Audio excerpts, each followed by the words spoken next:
Era um fim de manhã escaldante em Recife. O sol queimava o asfalto e fazia o ar vibrar como se fosse um deserto.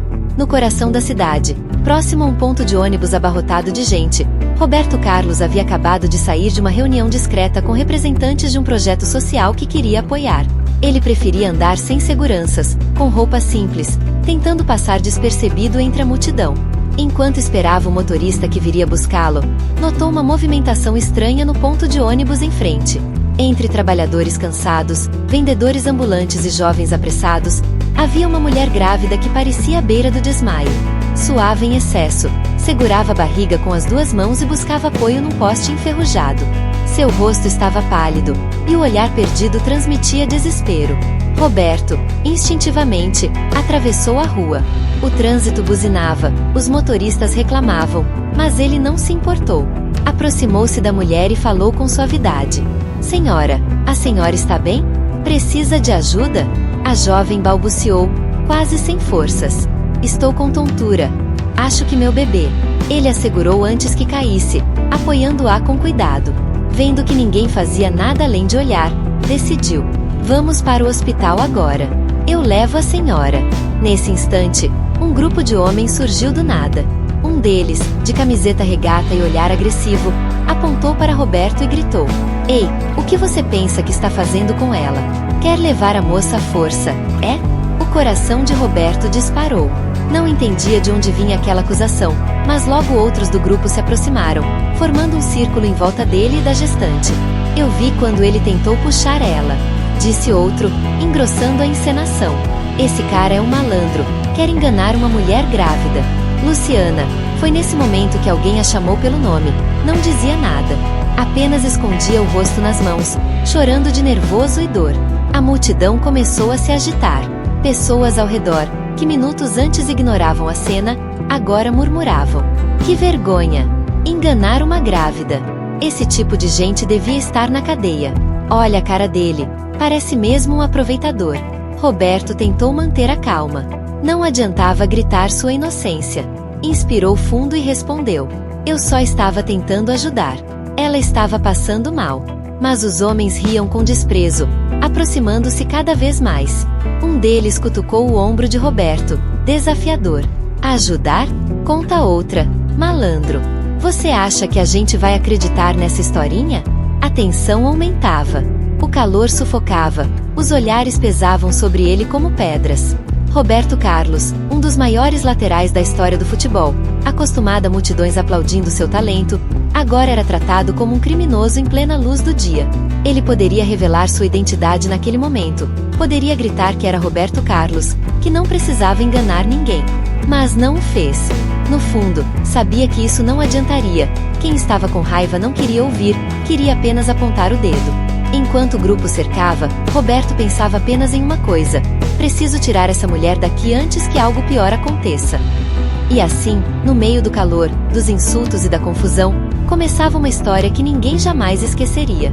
O círculo de homens em volta de Roberto Carlos se fechava cada vez mais. A cada palavra de acusação, a multidão aumentava, como se a curiosidade e a vontade de julgar fossem mais fortes do que a verdade. Luciana, a jovem grávida, tremia, sem coragem de erguer o rosto. O suor escorria por sua testa, misturado a lágrimas silenciosas. Um dos homens, mais alto e com uma tatuagem no pescoço, apontou o dedo para Roberto e disse em voz alta. Esse sujeito tentou levar a moça sem permissão. Ele devia estar querendo algum dinheiro, ou coisa pior. As pessoas em volta murmuravam, algumas já tirando celulares para filmar. O clima era pesado, sufocante, e Roberto se via encurralado. O mais absurdo era que, no fundo, ele sabia que ninguém ali o reconhecia. Usava uma camiseta simples, boné baixo e óculos escuros. Não era o craque dos gramados naquele instante, mas apenas mais um homem na rua, facilmente alvo de um julgamento injusto. De repente, um detalhe chamou sua atenção. Os homens pareciam falar ensaiados, como se já soubessem o que dizer. A indignação deles era tão exagerada que soava artificial. Roberto, que aprenderá ao longo da vida a ler expressões, notou os olhares rápidos que trocavam entre si. Aquilo não era um acaso, era uma emboscada. Um dos sujeitos, o de tatuagem, se aproximou ainda mais. Vai ser fácil, camarada. Se não quiser problema, Você dá um dinheiro e a gente esquece o que aconteceu. Ali estava a verdade. Não se tratava de defesa da mulher, mas de chantagem. Uma armadilha bem montada para arrancar dinheiro de qualquer pessoa que, por acaso, tivesse compaixão de ajudar Luciana. Roberto permaneceu em silêncio por alguns segundos, respirando fundo. Ele poderia explodir, reagir, mas sabia que qualquer passo em falso só pioraria a situação. Foi nesse momento que um dos integrantes do grupo, o mais novo, de olhar inquieto, olhou melhor para o rosto de Roberto. Seus olhos se arregalaram, e ele quase deixou escapar em voz alta. Ei, eu conheço esse cara. Não é. Não pode ser. Os outros, sem entender, perguntaram em sussurros o que estava acontecendo. O rapaz, nervoso, balançou a cabeça, mas não conseguiu disfarçar. Vocês não estão vendo? Esse é o Roberto Carlos. O lateral da seleção, o da Copa. Um silêncio pesado tomou conta do grupo por um instante. O coração de Roberto bateu mais forte, não porque queria ser reconhecido, mas porque agora o jogo virava. Os olhos dos transeuntes também começaram a se abrir. Alguns, desconfiados, deram um passo para trás, tentando confirmar se aquilo era verdade. O sujeito da tatuagem perdeu a postura de valentia e, em segundos, o tom de voz mudou. O que era acusação virou desespero. Vamos sair daqui. Agora. Os homens se entreolharam. Sabiam que tinham cruzado uma linha perigosa. Se a polícia fosse chamada, se a imprensa descobrisse, seria o fim do esquema deles. Num impulso de autopreservação, correram em disparada, empurrando as pessoas que bloqueavam o caminho, deixando Luciana para trás. A multidão ficou em choque. Alguns começaram a murmurar arrependidos, percebendo que haviam insultado um dos maiores ídolos do país. Outros, constrangidos, abaixaram a cabeça. Luciana, sozinha, encolheu-se no chão, abraçando a barriga. Estava apavorada, não apenas pelo que acontecerá, mas pelo que viria a seguir. Roberto, no entanto, não disse nada a ninguém. Não levantou a voz, não pediu desculpas públicas, não exigiu nada. Ele apenas se abaixou diante de Luciana, estendeu a mão e, com um olhar sereno, perguntou: "Você está bem?" Naquele instante, todos os olhares que antes o condenavam se transformaram em silêncio. Não havia mais insultos, apenas a estranha sensação de que todos estavam diante de uma grande lição prestes a ser revelada. E assim, depois da farsa exposta e dos vilões fugindo, o que restava era apenas uma mulher grávida, assustada, e um homem disposto a estender a mão, mesmo depois de ser humilhado. O silêncio que se seguiu à fuga dos homens parecia mais ensurdecedor do que os gritos que ecoavam momentos antes. A rua de Recife, antes tomada por vozes acusatórias e olhares de reprovação, agora estava suspensa num estado de constrangimento coletivo. Muitos abaixaram a cabeça, outros se dispersaram rapidamente, como se quisessem apagar da memória o espetáculo de injustiça que haviam protagonizado contra Roberto Carlos. Ele, no entanto, não parecia se importar com a plateia. Estava ajoelhado diante de Luciana, que permanecia no chão, abraçando a barriga com as mãos trêmulas. Seus olhos, vermelhos de tanto chorar, não ousavam encarar o homem que, minutos antes, todos chamavam de criminoso. Havia medo, vergonha e também um peso oculto, como se ela carregasse não apenas o filho no ventre, mas também culpas que a esmagavam por dentro. Roberto respirou fundo, tentando manter a calma. A brisa quente que soprava da avenida parecia empurrar poeira e calor contra seu rosto. Ele estendeu a mão e falou em tom sereno, quase paternal: "Vamos levantar. Você precisa descansar." Luciana hesitou. Era como se dentro dela duas forças conflitassem. A vontade de aceitar aquele gesto sincero e o medo das consequências de tudo o que acabará de acontecer. Por fim, tocou a mão de Roberto, que a ajudou a se erguer com cuidado. Ela mal conseguia se equilibrar, e ele a apoiou, conduzindo-a até um banco de concreto próximo ao ponto de ônibus. O burburinho da multidão se dissipava. Alguns ainda observavam de longe, mas já sem coragem de dizer nada. Roberto se sentou ao lado dela, e o silêncio que se instalou entre os dois foi pesado, mas necessário. Luciana respirava fundo, tentando conter o choro. Até que, em meio ao tremor da voz, murmurou: Eu não queria que fosse assim." Roberto a olhou, mas não disse nada. Esperou que ela mesma continuasse. E ela continuou, como quem não suportava mais carregar um segredo tão amargo. Eles me obrigaram." As palavras saíam em soluços. "Eu não sou uma vítima inocente. Eu sabia do que ia acontecer, mas não tive escolha." Roberto franziu o senho. sem interromper. Luciana apertou ainda mais a barriga, como se buscasse forças no filho que carregava. Meu nome é Luciana, tenho 24 anos. O pai do meu filho sumiu quando descobriu da gravidez. Eu não tinha emprego, não tinha casa, não tinha nada. Fui morar num cortiço onde conheci esse grupo. Eles diziam que me ajudariam, que eu teria comida e um teto. Mas logo percebi que aquilo tinha um preço. Eles começaram a me usar nesses golpes. Disseram que eu precisava só chorar, fingir que estava passando mal, e alguém cairia na armadilha. Eu não queria, mas se eu recusasse, eles me colocariam na rua, ou pior. As lágrimas corriam pelo rosto dela como rios de arrependimento. Roberto escutava com atenção, e cada palavra parecia penetrar fundo em seu coração. Ele não via ali uma criminosa, mas uma mulher perdida, esmagada pelas circunstâncias. Hoje, quando o Senhor apareceu, eu senti algo diferente. Não sei explicar. Mas quando os homens começaram a gritar, eu só conseguia pensar no meu bebê, que poderia nascer nesse mundo de miséria e violência. Eu me senti presa, e ao mesmo tempo culpada por envolver o Senhor nisso. Roberto respirou fundo. Seu silêncio não era de indiferença, mas de reflexão. Ele conhecia a dureza da vida no Brasil profundo, as armadilhas da pobreza, os atalhos perigosos que muitos escolhiam não por maldade, mas por desespero. Finalmente, respondeu: Luciana, você errou. Mas eu não vim aqui para te julgar. O que importa agora é o que você vai escolher daqui em diante. Ela olhou pela primeira vez nos olhos. E naquele olhar encontrou algo que não esperava. Não havia raiva, nem condenação. Apenas firmeza e compaixão. Mas, o Senhor não tem raiva de mim? Ela perguntou, quase sussurrando.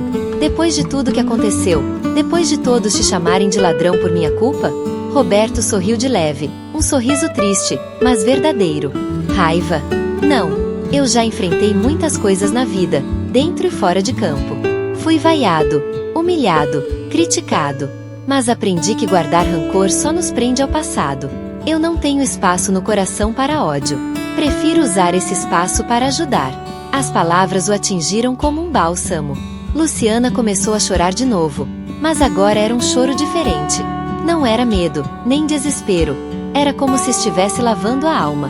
Roberto colocou a mão no ombro dela e continuou. Você precisa de ajuda médica, de segurança e de um lar para esse bebê. E eu vou te ajudar a conseguir isso. Luciana arregalou os olhos, surpresa. O senhor faria isso? Mesmo depois de tudo? Sim. Ele respondeu com simplicidade. Porque não se trata apenas de você, mas também dessa criança que está por nascer. Ela merece um começo diferente. Nos dias que se seguiram, Roberto cumpriu sua promessa. Visitou Luciana no hospital, levou frutas, remédios, roupas simples. Conversava com médicos e enfermeiros para garantir que ela tivesse os cuidados necessários. E fazia tudo discretamente, sem alarde, sem câmeras, sem repórteres.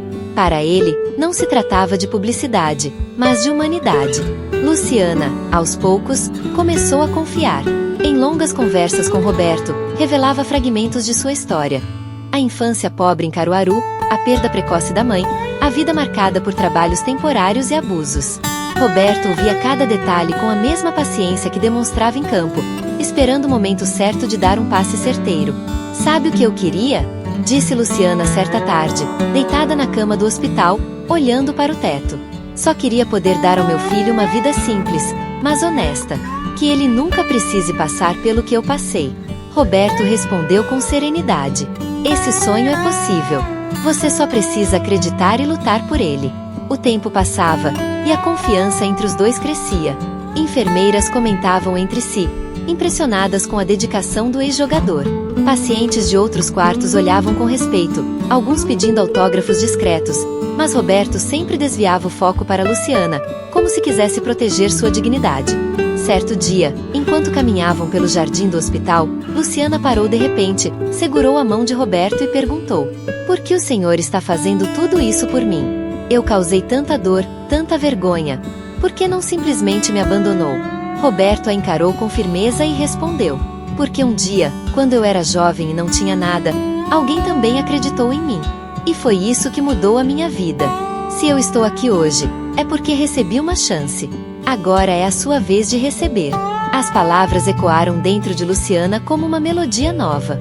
Pela primeira vez em muito tempo, ela acreditou que talvez fosse possível recomeçar. Mas junto com a esperança vinha também o medo. Às vezes, à noite, ela tinha pesadelos. Sonhava que os homens voltavam para cobrá-la, que tiravam seu filho de seus braços. Roberto percebia a angústia e a confortava. Você não está mais sozinha. Eu estou aqui. O nascimento do bebê se aproximava, e cada dia era uma mistura de ansiedade e expectativa. Luciana já não era mais apenas uma vítima assustada, mas uma mulher que começava a enxergar um futuro. E tudo isso porque um homem que poderia ter virado as costas escolheu ficar. Naquele capítulo da vida, Roberto Carlos não era o craque que levantava taças ou fazia gols históricos. Ele era apenas um ser humano disposto a perdoar, a ouvir e a estender a mão. E naquela relação improvável, em meio ao calor e às dificuldades do Recife, nascia algo muito maior do que uma história de escândalo ou acusação. Nascia a prova de que a verdadeira grandeza não se mede pelo que conquistamos para nós mesmos, mas pelo que somos capazes de oferecer aos outros. Luciana, que antes carregava apenas medo e vergonha, agora carregava dentro de si não apenas um filho prestes a nascer, mas também uma semente de esperança. E essa esperança tinha nome, tinha rosto, tinha voz, chamava-se Roberto Carlos. As semanas seguintes passaram como um sopro quente do verão nordestino.